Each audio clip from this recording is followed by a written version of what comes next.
Hey guys, this is a continuation of the senior moment. It's sort of a project, and I got a mixer. I bought this mixer blade, but this thing must be for 50-gallon drum or something. Because when I put it in here, you can look at the ground. Man, it just throws it everywhere. So I went to Lowe's. And I got another one. I got a different size. This is a Blue Hawk, and I got it from Lowe's. I don't know the number on it, but Lowe's carries Blue Hawk tools. And so this is what it does. Now, if you look at that end, you'll see that it's still pretty good size. But what I did is I started mixing this up, and you can see in this bucket here, this is sawdust right off of the planer. And what I did is I just had about an even bucket of this stuff, and I dumped it in. And so the final formula that I'm using here is on this trough. I put 15 gallons of water, and I put a full barrel of the shredded stuff, and then I put a full basket of that, the chips off of the planer and the jointer, and I let it set for 3 days. And then I took this mixer and I mixed it up. And I'm pleased so far with the way it looks. Now, I'm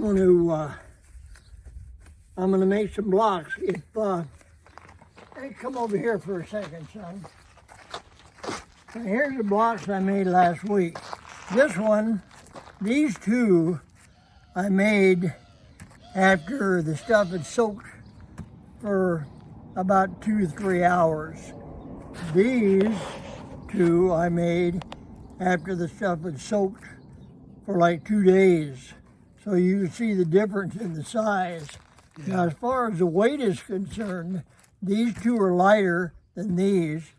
These are more dense, I think, because they have more chips in them. But before I'm done, I'll maybe get out a scale. What I'm going to do today is I'm going to mix some more up. And I'm going to make some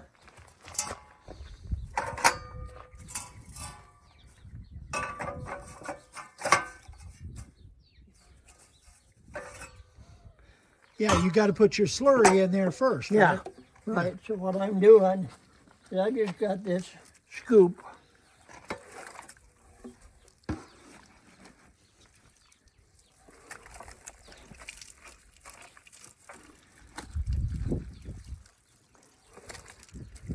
I don't know that I'd have to wear rubber gloves, but I thought, hell, I don't know what all is in there, so I thought I'd just wear some rubber gloves. But as you can see, down in here, still plenty of moisture. A lot of moisture down in there.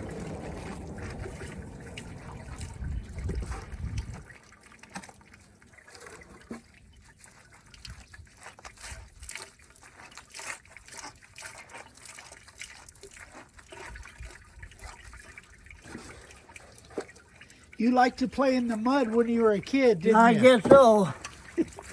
It's like playing in the mud when you're a kid, making mud pies.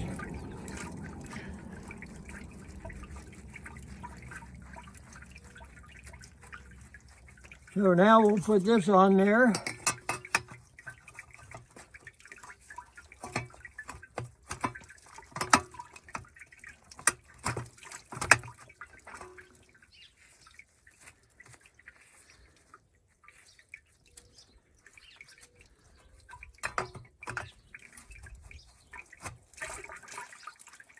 And then we'll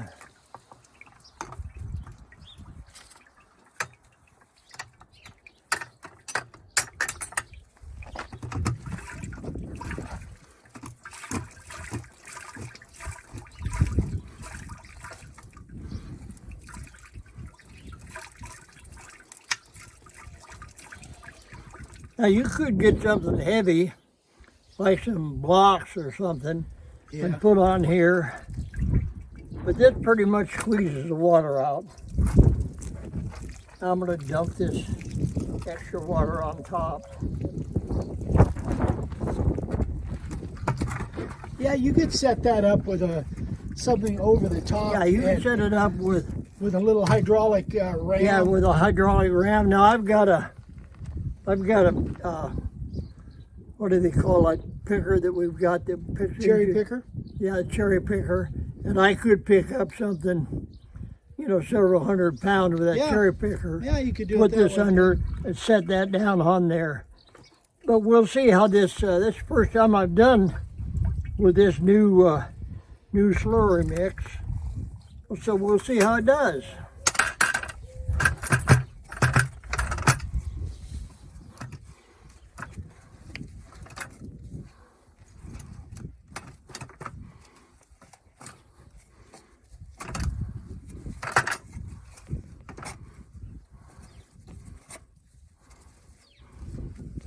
It's a tight fit in there, isn't it? Yeah, it's kind I of guess a it's snug fit. got to be a tight fit. Got to fit. And this is Oh yeah, look at that. this is a block. Yeah, that's Yeah, you can see. yeah. Look at the difference between Yeah, you those. can see the difference between Huge the two. difference. Yeah. And this is going to be a much more substantial block. And all you got to do now is after you get them made to this point, you just let them sit out and dry. That literally is all there is to it. Well, fortunately, we're supposed to have 2 or 3 or 4 days in the 70s and above, so we've got some decent weather for them to dry out now. Yeah, well, now you can see how this is more compact than this. Oh yeah. Because it's soaked now for a week, and I put the sawdust in with it, and it makes it much more dense. Yeah.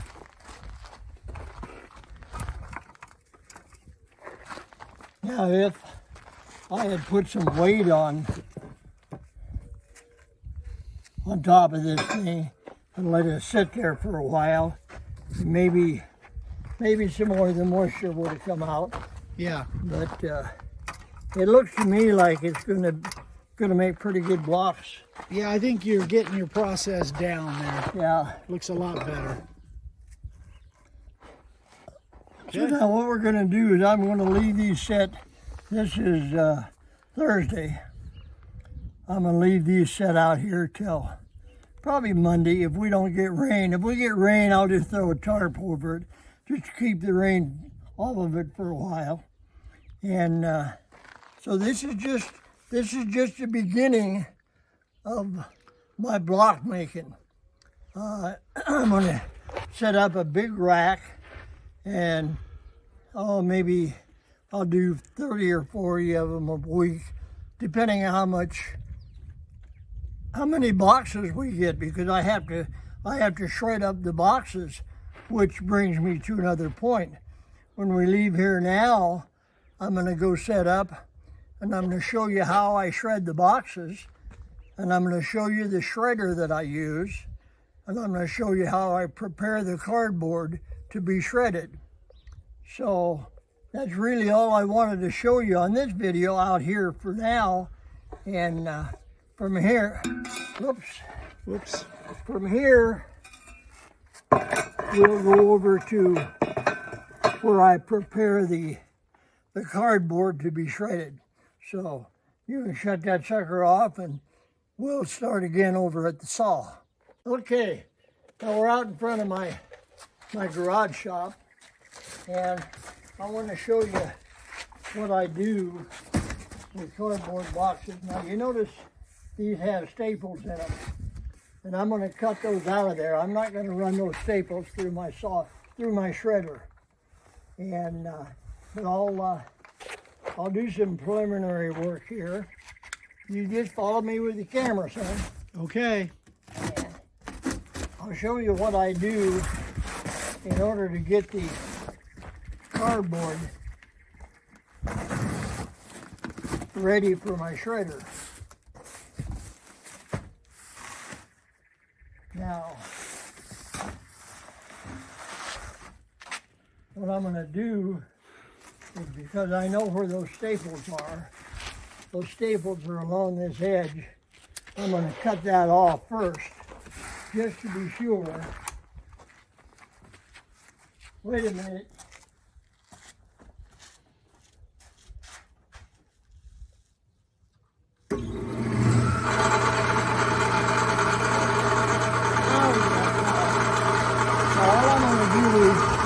I'm going to throw this away.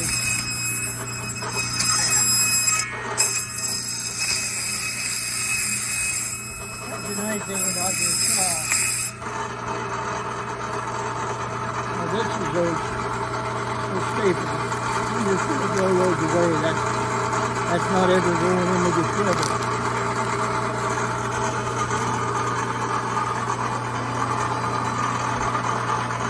Now I set this saw at about 6 inches. And I'll tell you why I do that later. That's about a 6-inch strip. And here's what I'm doing.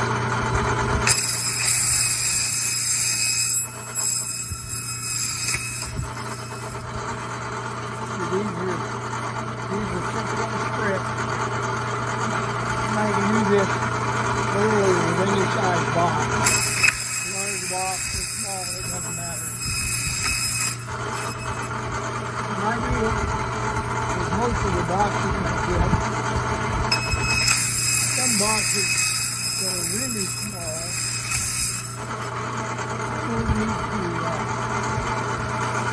I don't need to cut them. Running through these like they are. If I get one like this, it's good enough to run through just like it is. So I'm going to shut the saw. This just gives you an idea of how I prepare the corrugated to go through the shredder. What I do is I usually do this on a daily basis. I get a box or 2 or 3. I just cut them up and I put them in here, get them ready to shred. Now, this is my shredder, okay? Now, this is the box that it came in. It's 22 sheet cross-cut paper shredder. And the reason I bought that is 22 sheets is really thick. As for 22 sheets of paper, that's pretty thick. So what I'll do,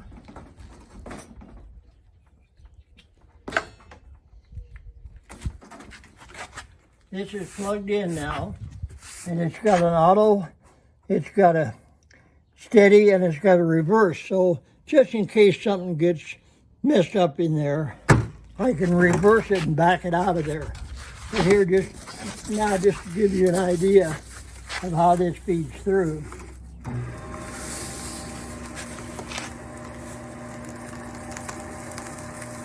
So this is pretty thick cardboard.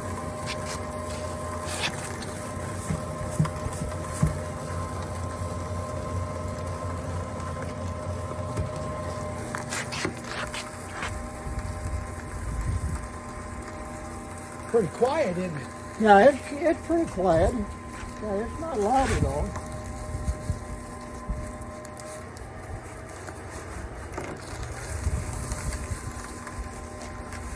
As soon as this one feeds through, then I'll open that. I'll open it up and show you what the shredded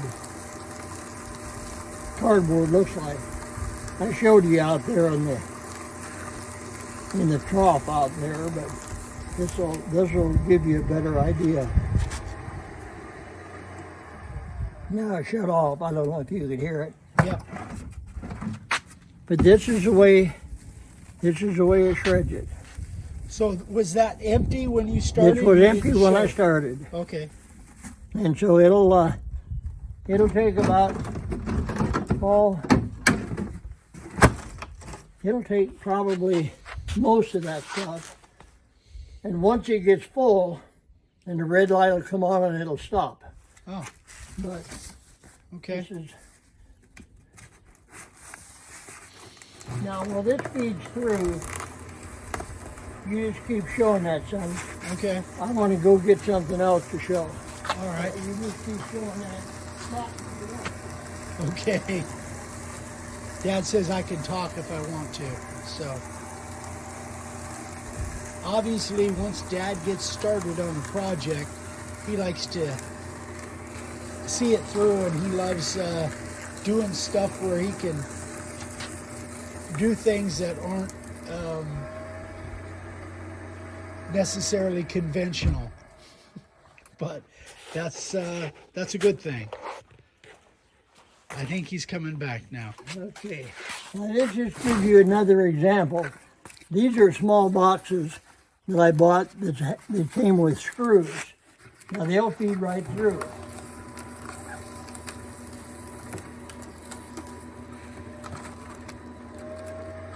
And here's some boxes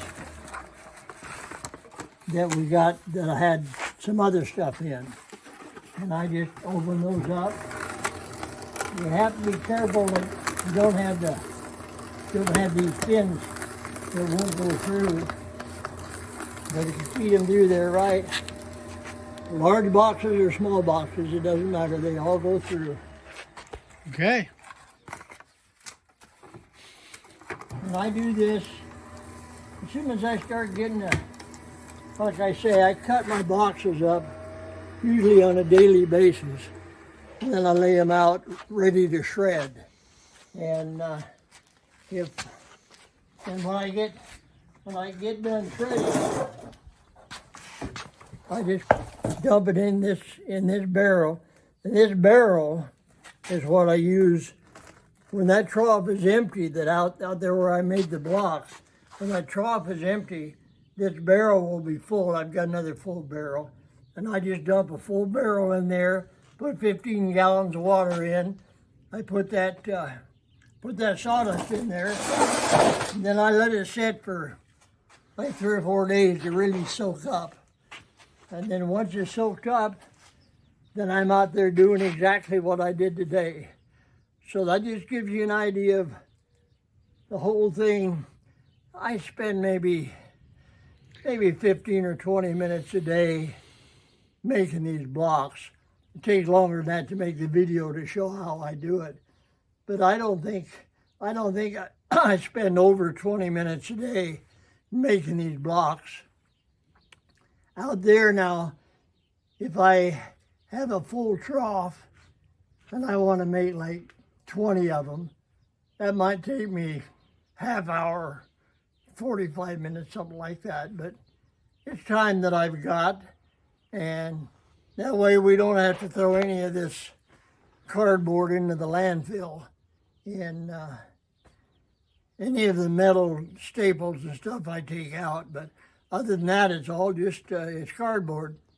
Now, we could burn the cardboard, but it burns up so fast that by doing it this way, mixing it with wood, making it into these blocks, hopefully, from what I've seen on the YouTube videos, these blocks will burn for like an hour, hour and a half.